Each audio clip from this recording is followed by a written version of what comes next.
Um garoto chamado Sue. O cantor norte-americano Johnny Cash canta uma música cujo nome em inglês é A Boy Named Sue.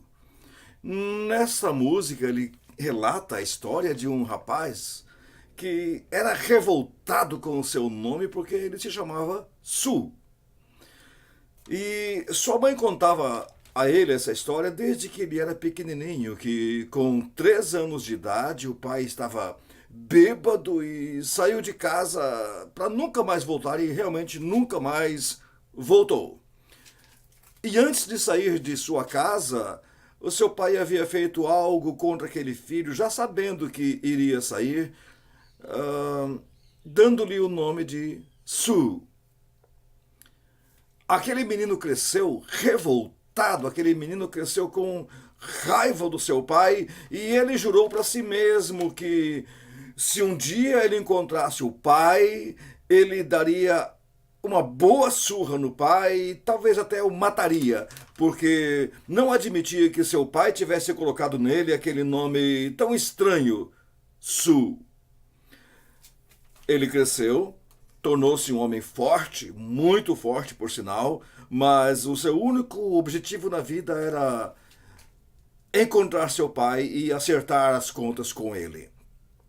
Nas suas andanças de bar em bar, de rua em rua e de vilarejo em vilarejo, um dia ele viu num boteco sentado alguém que ele presumiu que fosse seu pai, porque havia no seu queixo uma cicatriz e havia coisas assim no seu biotipo que sua mãe descrevera que batia certinho com aquele homem. E ele foi conversar com esse homem que ele já não tinha mais dúvida de que de fato era seu pai. E conversando com ele, viu que realmente era seu pai e começou a brigar com ele. Os dois brigaram muito por causa do nome Sue. Rolaram na lama da rua, quebraram a porta do salão e fizeram muita bagunça, muita sujeira, muitos gritos, muito sangue, até que o seu pai foi sacar a arma para matar o próprio filho, mas o filho sacou mais rápido e imobilizou o pai. E ali os dois, cada qual com um revólver apontando para o outro, o pai disse para o filho: Filho, você tem direito de me matar, você pode fazê-lo se quiser. Mas antes de me matar, deixe-me contar-lhe por que eu coloquei em você esse nome.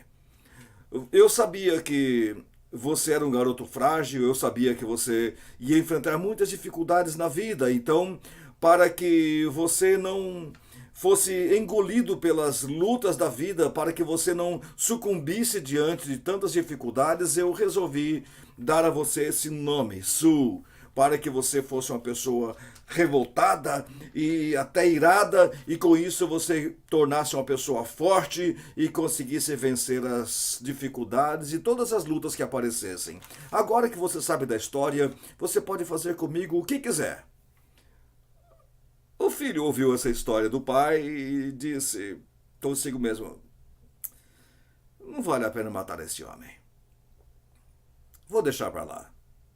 E deixou vivo o seu pai, saiu, voltou para sua casa, mas sempre pensando naquela explicação que o pai lhe deu, que aquele nome feio faria com que ele reagisse à vida e tornasse um guerreiro.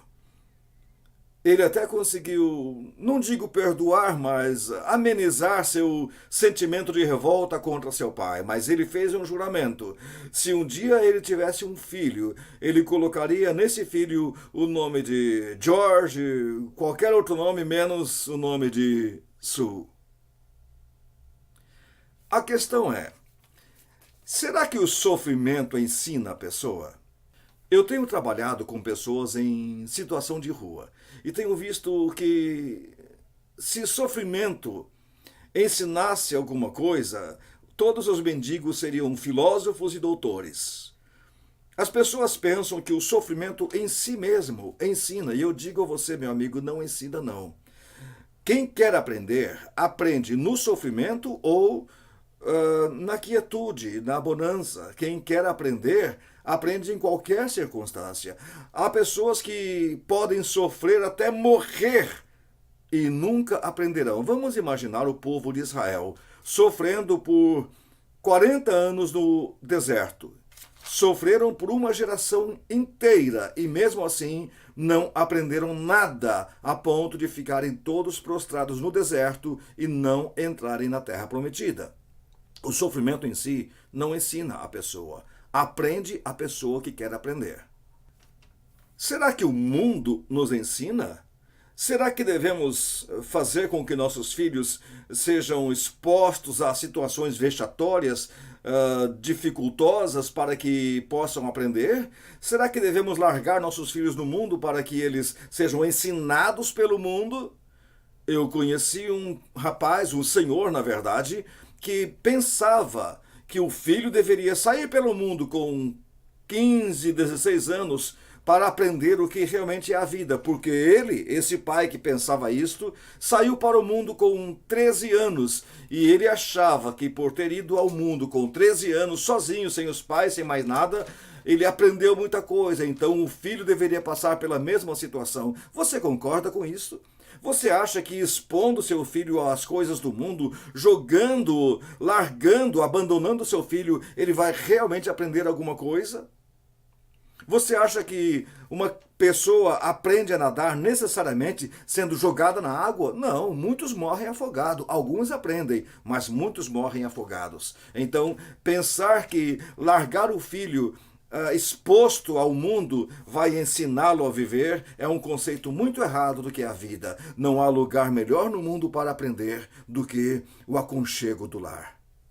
Um outro conceito também que dificulta muito os filhos é os pais pensarem que porque os pais sofreram, os filhos têm que sofrer. Ah, eu ia a pé para a escola, você precisa ir também. Ah, eu comia arroz e feijão e às vezes só arroz e você tem que comer também. Eu passava frio, você vai ter que passar também. Esse conceito de que porque eu sofri, meu filho vai ter que sofrer, essa ideia de que o sofrimento, nesse caso dos pais, tem que ser repetido, reeditado na vida dos filhos, é um conceito extremamente errado.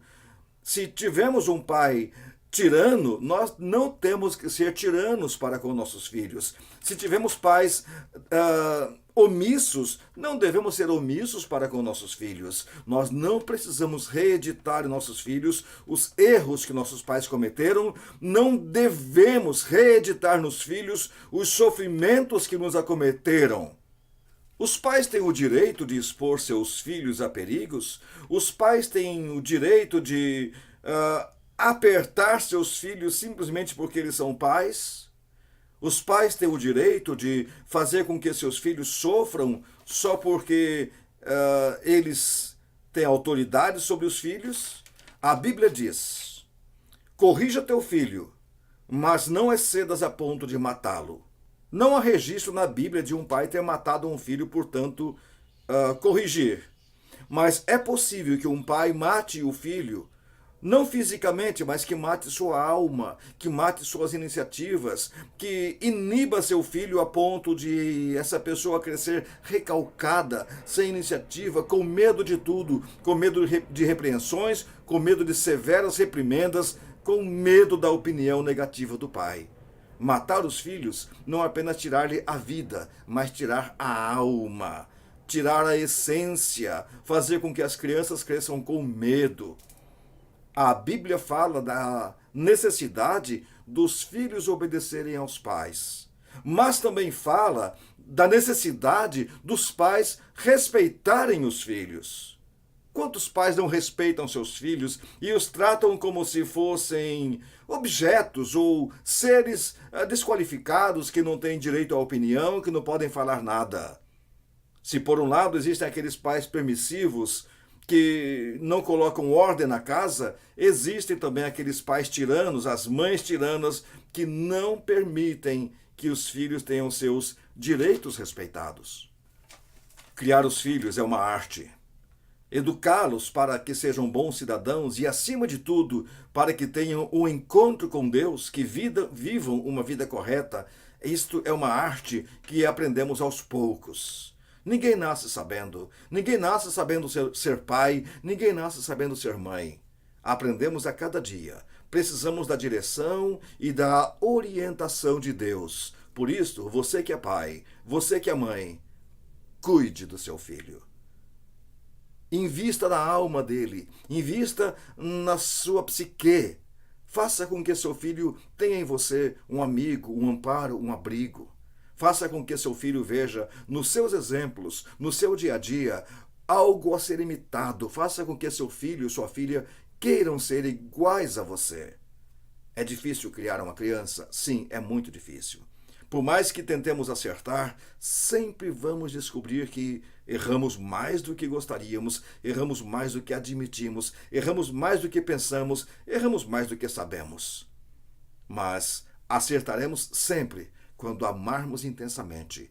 Acertaremos sempre quando nos dedicarmos aos nossos filhos. Acertaremos sempre quando investirmos tempo de qualidade nos nossos filhos.